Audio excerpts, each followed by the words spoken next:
Welcome to the Silent Hill Ascension post show. I am Noah and I am here with the beloved Ian Eric Guerra. Pleasure to be here with you, Miss Noah. Yeah, thank you so much for joining me. I know everybody is really excited to see you here in person and hear that voice that makes the kittens purr. But so let's just talk about what we just saw with Eric and Krista. What did you think about that scene? Look, Krista is nice to me.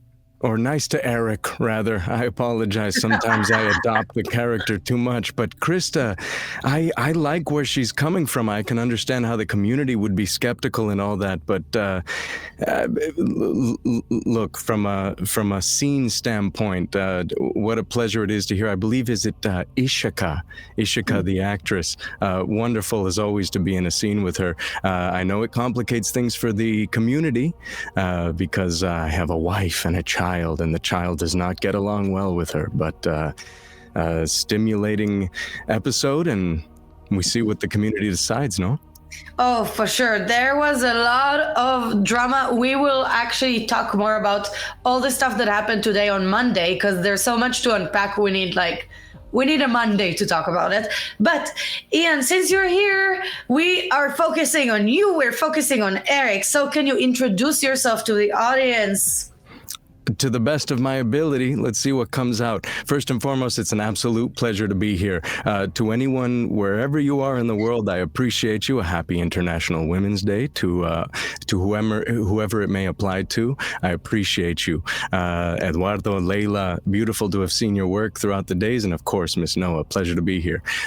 My name is Ian Guerra. So fortunate to have been given the opportunity to adopt this character of Eric and to discover and to transform along with him, because I do believe there's a bit of a transformation with him. But I am Ian Guerra, son of Argentine actor Castulo Guerra, my father, my mother Christy Risca from Maine and Massachusetts, if you will, my sister Clarity. Good to see you. She's over there in Iowa doing her thing. That's who I am. My family is everything to me, and as long as I'm on good terms with them, I'm hopefully doing okay in life. Anything besides that is just a bonus. I grew up and born in Los Angeles, in between Los Angeles and Cambria. If anyone's up in Cambria, California, it's a small town, but who knows? Maybe someone's out there. Vamos, carajo! Yes, but it's good to see everyone out there, and it was a pleasure to grow up in both of those places. Very fortunate to have trips to Maine, where my mother spent, I want to say, a vast majority of her childhood, at least. Very important trips to Argentina, the Northwest in particular, Salta. I was fortunate to see Italy, France, Puerto Rico. The travel and the different cultures was very important to me and to my family, and I'm very grateful to them for being able to take me to places like that. It kind of sets the precedent for what I might be able to do in a lifetime. I personally don't have children, but if one day it were to happen, I would have to show them the world, like in Aladdin, the same way they did to me. I learned subconsciously from my father. Anything I know came from my father, of course, the family around, but professionally speaking, my father, I have a couple things written down here: voice, sound, music, delivery, intensity. He was raised on a Shakespearean aspect of things, so that kind of Shakespeare oftentimes comes out of me, I would say, subconsciously. But that's my background. Video games were a dream, interactive series, if you will. I was given examples from Red Dead Redemption 2, what a beautiful game, Assassin's Creed, The Last of Us. I have, of course, Silent Hill written here as well, as you must, and Resident Evil, I think, would lead into a kind of a horror introduction to where we are now. But that's me. I enjoy collecting records. I have a record collection that I'd put up against the best in the world, if I may say so myself, and I enjoy fishing as well. But I'm a simple individual, absorbing, learning, and trying to remain as humble as possible. Kind of similar to Eric, I believe. Yeah, it does sound similar to Eric. I can't say that I try to be humble. If anything, the opposite. But I see that Julian Sierrota here says, hello, Ian. Oh, Well, never mind. I was going to read the question, but I can't see it anymore. Saludos, Julian. Saludos. But yes. I see the question is back. So, Ian, what moved you the most while playing this character? What personality trait do you prefer most in Eric? I mentioned humility. I find humility a very attractive trait to me, no matter where it is you are in life. I personally wouldn't compare myself to those who have reached pinnacles in whatever industry, whether it be your job or as a character, as a person, anything like this. But the humility is beautiful to me. I relate to his confusion, his conflict, his insecurities, and things like this. But I believe he has an arc. He has an arc. At the beginning of things, I kind of miss the laundromat. Does anyone remember the laundromat? I remember it when you could slice the tension with, I guess, a knife. Yeah, there you go, with a butter knife. You didn't know if it was a monster or a malfunctioning washer, dryer, or anything like this. But I love the arc. He starts off so you're not quite sure what to think of him, and then you see him being just whipped by Rachel, right. I believe, and that's no disrespect. If anything, it's a compliment to Miss Wilma Rivera, who I believe voices her. She's got me worrying about everything, as she should be as a concerned mother in such a confusing situation. But it's that arc. With a little luck, we'll be able to see a little strength return to Eric, and with understanding of the complexities of the situations that he's found himself in. So, long story short, I relate to his humility and his confusion. Right. And speaking of confusion, well, I don't know if that was a confusing time for you, but it leads me to I want to ask you about fun moments in the booth, but let's start to Drew here. Asks, how did you react when you first read the Morgie stuff in the script? As you know, the Morgie is our merging ceremony, merging orgy. Absolutely. Now, I must say I have no personal experience in the matter. However, you seem to be very, very involved. Listen, from what I've seen, you were involved. I understand.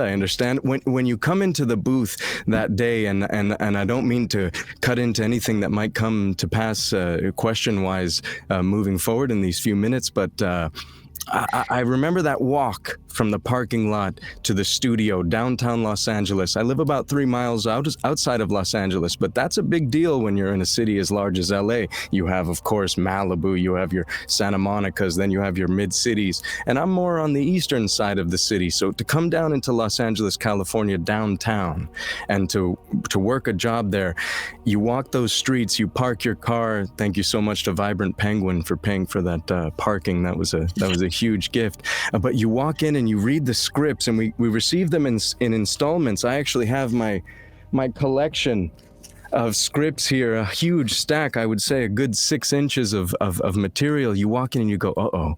6 inches? That's thick. It's good enough. When you talk scripts, it's good enough. It'll do the job. It's the motion of the ocean. 6 inches is thick, but it depends how you use it, you know? There you go. But you walk in and you go, uh-oh. There's a merging ceremony today. How are we going to play that? Do I need to warm up the voice? Do I need to study up something? I don't know. But to be honest, it was intimidating to understand what's going to happen. I did not record very many vocals for that, I have to be honest. So it was more, we'll let the community decide and we'll see where things go from there. But if anything, it was a little te amo, or a little or something like this, but nothing. Oh my God, you did the thing! I'm sure everybody's excited. I've been dabbling with my Eric impersonation. It's not very good. I don't know about that. Let's hear it. Well, I now I feel like it's not gonna work because I'm in the spotlight. But it's like, wait, hold on. It's like, Rach. That's it. That'll do it. And that's something that occurs to me. Everything interacting with Rachel. I don't know. I'm not sure. The only time I'm secure is when I'm talking to my daughter, and the daughter Faith might have a knife to Krista's throat, and I go, Faith, put down the knife. For some reason, I get a grip on things when Faith has a knife to the throat of some character that plays a huge role. But with Rach, I'm just tongue-tied. I can't manage. But that's beautiful. Perhaps we should have had you in there as a cameo. Oh, yeah, well, next time, and who knows, maybe I was. But Hey. I was delivering the VO.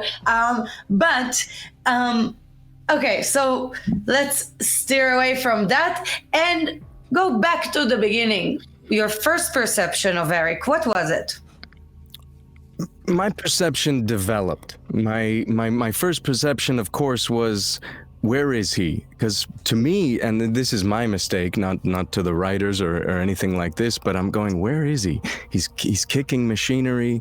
There's something knocking on the door. There's a spirit here. It was a little bit of confusion. And so I think my perception, pardon me if I've already mentioned this, develops with the audience. You see, okay, there's a daughter, there's a wife. That's not working out very well. Where do we go from here, type of thing. But I was very gravitated towards the fact that the individual, I believe, is an immigrant, had an incredibly traumatic past regarding his mother, and the confusion of going to let's say Pennsylvania. My parents personally met in Kansas, and I'm not by any means comparing the two, just in case that creates an issue in the chat. I apologize, but you go to a place with a certain expectation, and the blank hits the fan, no? So I feel the same way, a confusion and a humility. I've mentioned that many times, but I'm very gravitated towards that. And his background, I think, is very endearing to me, and it was an honor and a pleasure to be given the opportunity to read for a character who has that background. That was my initial impression. I was very gravitated towards the immigrant and traumatic childhood that he has towards witnessing whatever he may have with his mother. And perhaps that'll come out a little bit later. Pardon me if I'm breaking boundaries here. It's trauma, anything can come out.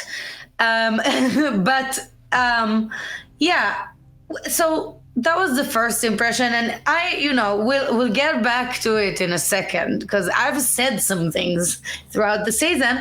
But let's go to one of Eric's best traits, as far as I see it, and I know you mentioned it before. What do you think about how he is as a father?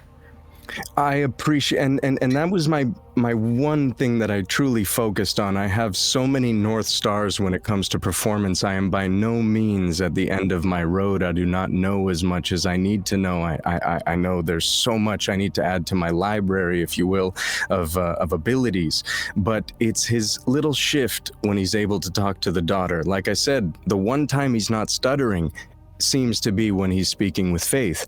I very much appreciate that. I have written down that I believe he's an excellent father, but there's some things that if I personally were dealing with my daughter, we would try to avoid such misconnection and not understanding where she's coming from. And that's not me by any means saying that you can control the character of your child 100%, but you can definitely have a bit of weight in how they carry themselves. But I love the ability for him to communicate clearly and strongly and a little bit softly. I say strongly, but that's not Faith. It's more Faith. Haceme el favor, do me a favor, help me out here, help me help you type of thing. I love his interactions with Faith. I feel like, I'm sorry.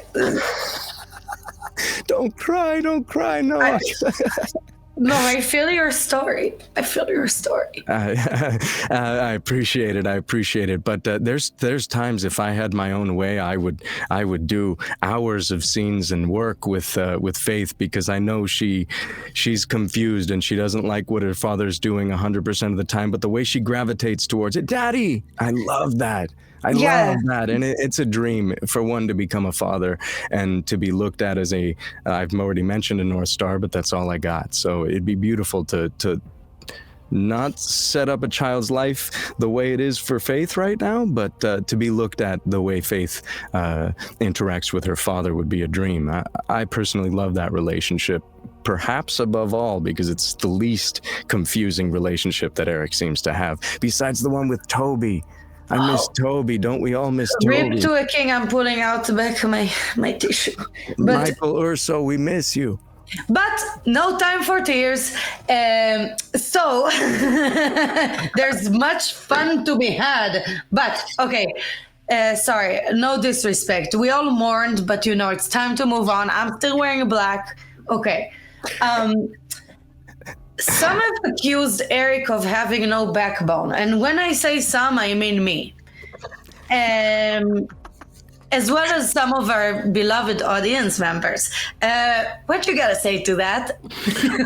Well, I would be, and I don't mean to be a political candidate here, but I would be a little bit more tactful and understanding about who the character of Eric may be. I think lacking a backbone is an easy thing to say, and I'm by no means challenging your opinion, because perhaps that is a purposeful situation that's going on. Folks need to see that this individual doesn't have everything figured out. I would phrase it in a way that might bring light to other things. I have written down here conflicted, confused. I think we do have to take into consideration the foreign aspect of things. He's an individual from another country moving into these states.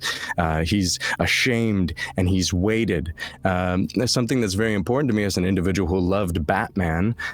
He's flawed, but boy, is he tough and strong, and he's out with the villains and things like this. And there's a beautiful strength in that kind of character.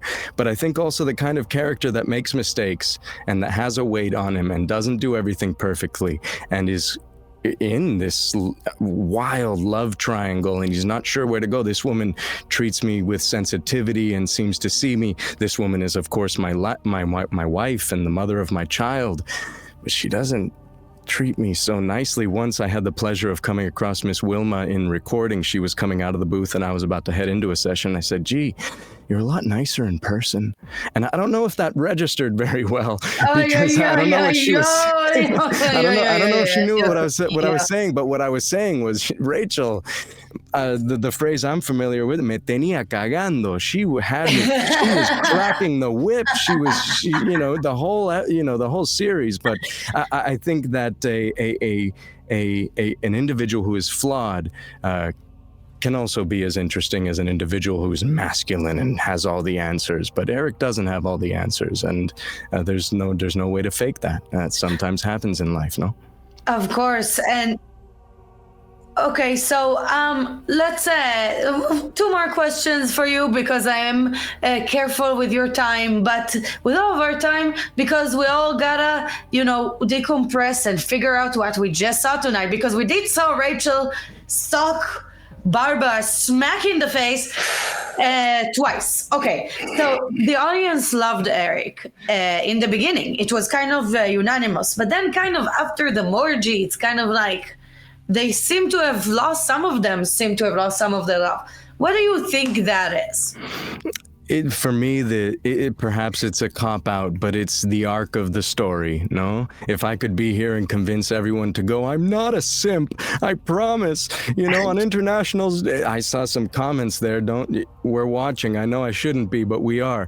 But so it goes. No? And when we have alternatives and we can choose the canon, sometimes we're taken down roads that we don't all aspire to be. We become individuals in the story that some folks wouldn't aspire to be. I would say, understand the complications of this situation. No, right. You're in a Pennsylvania, and we haven't spoken much about Norway over there, but the things are just as gray over there, but here, so confusing, so strange. The town looks desolate. Everything's torn apart and pardon me if I already said desolate, but that's the word that comes to mind. I would say things are complicated. Yeah. Right. Let's give a little sensitivity to that. Right. Well, any last message to the audience in this complex, complicated world?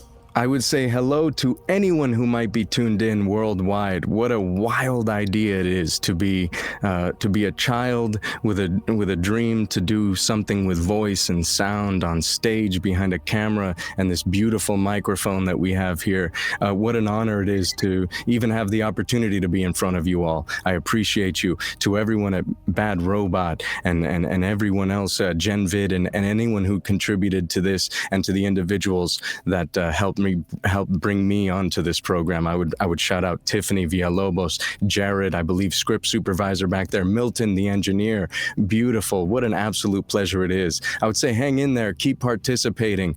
You give my life meaning and purpose. I appreciate you no matter what your opinion may be of me. It was an absolute honor to be a part of this. Miss Noah, of course, to talk to you.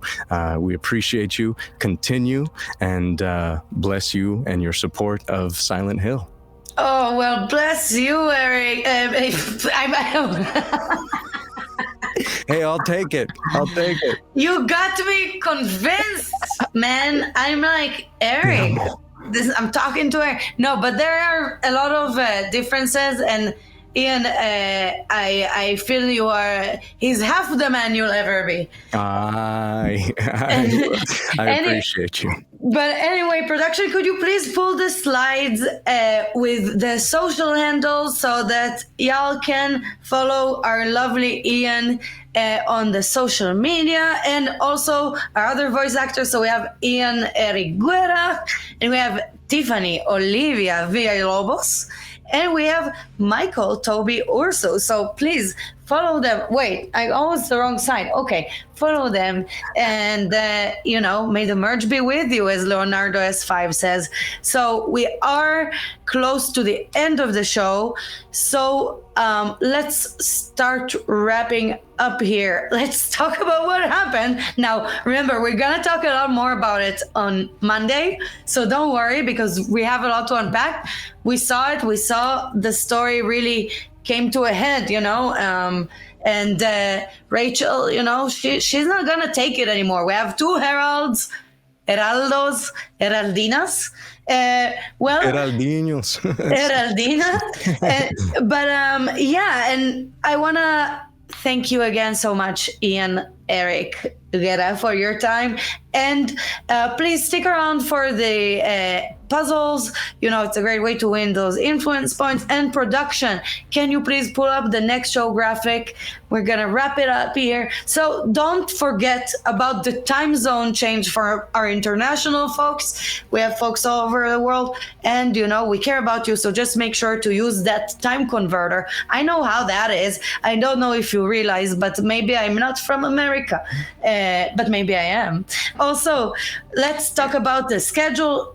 So we have the pre-shows at 5:40 p.m. Pacific time on Mondays, Wednesdays, and Fridays. Then right after, we have the show every weekday. Then right after, on Mondays, Wednesdays, and Fridays, we are back here with our post-show. So thank you again, Ian. It's been a pleasure. Thank you, everyone. Thank you for the lovely audience for tuning in and participating. And we will see you on the next one. Have a great weekend. Suerte a todos. Gracias.